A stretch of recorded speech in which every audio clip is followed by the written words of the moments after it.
Lições bíblicas. A Igreja em Jerusalém. Doutrina, comunhão e fé. A base para o crescimento da Igreja em meio às perseguições. Lição 8. Uma igreja que enfrenta os seus problemas? Texto áureo. Escolhei, pois, irmãos, dentre vós, 7 varões de boa reputação, cheios do Espírito Santo e de sabedoria, aos quais constituamos sobre este importante negócio. Atos, capítulo 6, versículo 3. Verdade prática.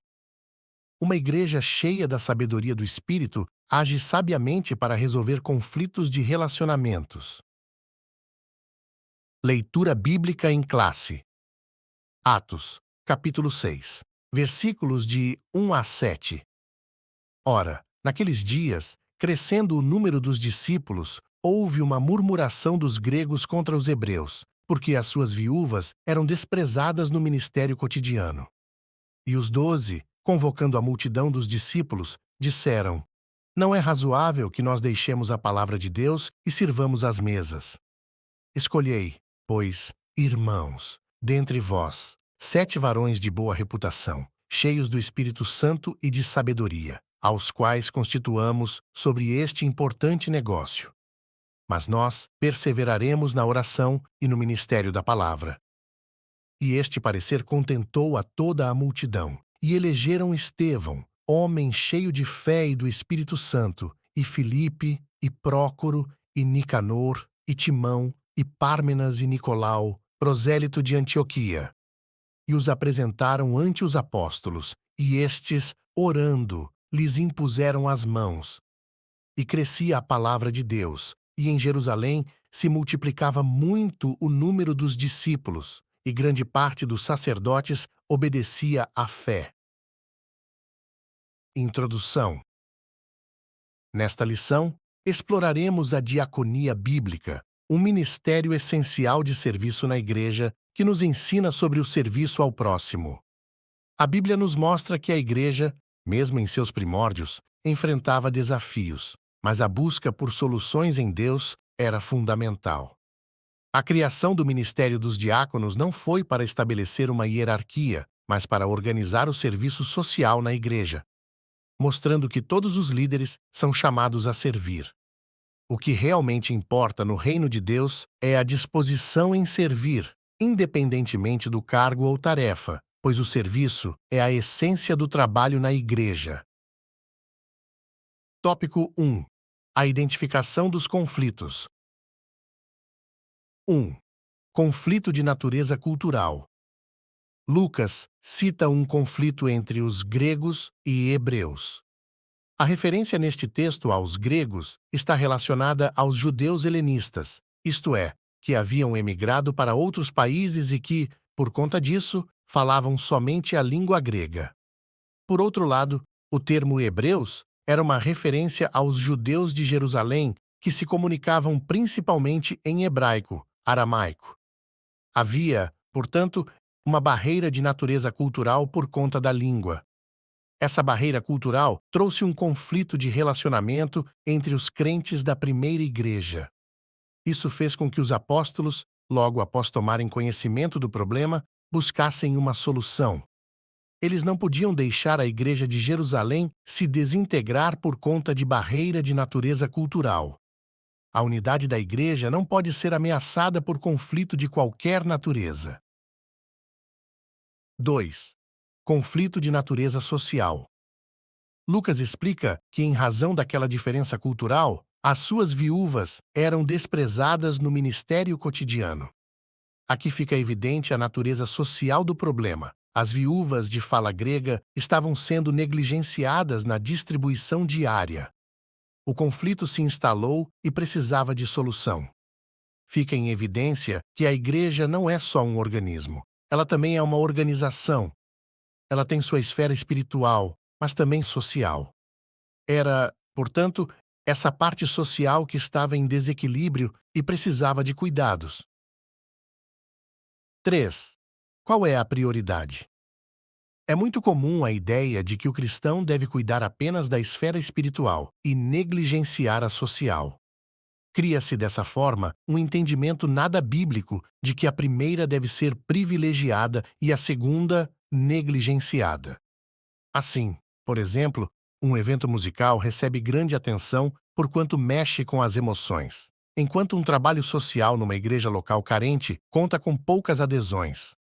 Negligenciar os mais necessitados é um dos pecados denunciados tanto no Antigo Testamento quanto no Novo Testamento. Não podemos ignorar a situação social dos menos favorecidos e pensar que, dessa forma, estamos adorando a Deus em espírito e em verdade. Sinopse 1. A igreja primitiva enfrentou desafios internos que exigiram sabedoria para manter a unidade. Tópico 2. A delegação de tarefas. 1. O ministério da oração e da palavra. Diante do conflito, os apóstolos perceberam que a parte da comunidade que estava sendo negligenciada precisava de cuidados. Contudo, eles também perceberam que não poderiam resolver um problema criando outro. Cuidar dos mais necessitados era uma missão urgente da igreja, mas os ministérios da oração e pregação da palavra de Deus também o eram. Tanto a parte social como a devocional e evangelística fazem parte de uma única missão da igreja. Poderíamos dizer que são os dois lados de uma mesma moeda. Cuidar dos necessitados é importante. Igualmente importante é a oração e a evangelização. 2. Não há conflito entre tarefas.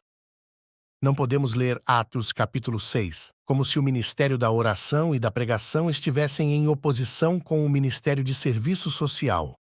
Não há essa contradição, onde um é considerado mais espiritual e o outro menos.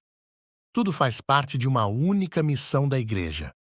Assim, se a igreja ora e prega, mas não cuida dos necessitados, ela falha em sua missão. Da mesma forma, se a igreja se torna apenas um centro social, negligenciando a oração e a pregação, ela perde a sua essência, deixa de ser igreja de Cristo e, por isso, também falha em sua missão. 3. A diaconia. O parecer dos apóstolos foi que eles constituíssem pessoas habilitadas sobre o que eles denominaram de este importante negócio. É, portanto, uma referência ao serviço ou diaconia, identificado no versículo 3 como servir às mesas. A palavra diaconia tem a ver mais com a função do que com a forma. Assim, em Atos capítulo 6, o que está mais em destaque é a função exercida pelos 7 diáconos do que o cargo ou ofício ocupado por eles. O contexto favorece esse entendimento. Contudo, essa narrativa bíblica fundamenta a instituição do diaconato cristão. Outro sim, devemos enfatizar aqui que a diaconia era vista pelos apóstolos como um importante negócio, ou seja, algo necessário à igreja. Esse entendimento apostólico contradiz o que muitos pensam atualmente a respeito do serviço da diaconia. Infelizmente, há os que enxergam um diácono como um obreiro de classe inferior. Mas no contexto bíblico, a diaconia é um serviço especial onde somente pessoas especiais, isto é, com as qualificações bíblicas exigidas, podem trabalhar. Sinopse 2.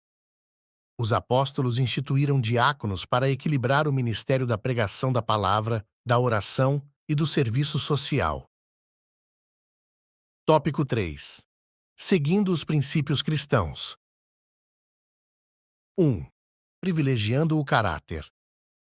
Nas exigências das qualificações exigidas para o exercício do diaconato, o caráter ganha ênfase. Escolhei, pois, irmãos, dentre vós, 7 varões de boa reputação, cheios do Espírito Santo e de sabedoria, aos quais constituamos sobre este importante negócio. Aqueles que iriam cuidar das mesas deveriam ser pessoas de boa reputação. A palavra boa reputação traduz o termo grego martírio, que significa testemunha ou mártir, quer dizer uma pessoa autêntica, honesta, correta e que não negocia valores para exercer a função da diaconia. Às vezes pensamos que essas exigências eram apenas para os dias bíblicos, o que evidentemente é um equívoco. Se para aqueles que se dedicariam apenas em servir as mesas, isto é, os diáconos, era exigido boa reputação, então, o que dizer dos pastores que cuidam de todo o rebanho? 2. Exercitando os dons. Essas pessoas, encarregadas da diaconia da igreja, além da exigência de boa reputação, deviam ser cheias do Espírito Santo e de sabedoria. Defender a boa ortodoxia, isto é, a doutrina correta, era importante, mas incompleto. Era necessário que essas pessoas também fossem cheias do Espírito Santo e de sabedoria. É possível uma pessoa ser ortodoxa, eticamente irrepreensível, contudo, não ser quebrantada e nem possuir fervor espiritual. Dessa forma, é possível uma pessoa exercitar os dons espirituais, contudo, não ter sabedoria nenhuma. Uma coisa não pode funcionar sem a outra. O ideal de Deus é que o cristão viva corretamente exercitando os dons espirituais com a sabedoria no exercício da diaconia. Sinopse 3. A escolha dos diáconos seguiu critérios espirituais, destacando caráter, fé, compromisso cristão e fervor espiritual. Conclusão. Aprendemos nesta lição a importância do serviço cristão. A igreja espiritual é também social. Devemos nos dedicar tanto ao ministério da oração e pregação, como também à assistência aos mais necessitados. A igreja que cuida da alma também deve cuidar do corpo. Deus não é glorificado na desgraça de ninguém. Se há um necessitado em nosso meio, e há, devemos considerar os princípios bíblicos ensinados nessa passagem das Escrituras para alcançá-lo. Assim, a igreja cresce como igreja de Deus e o Senhor é glorificado.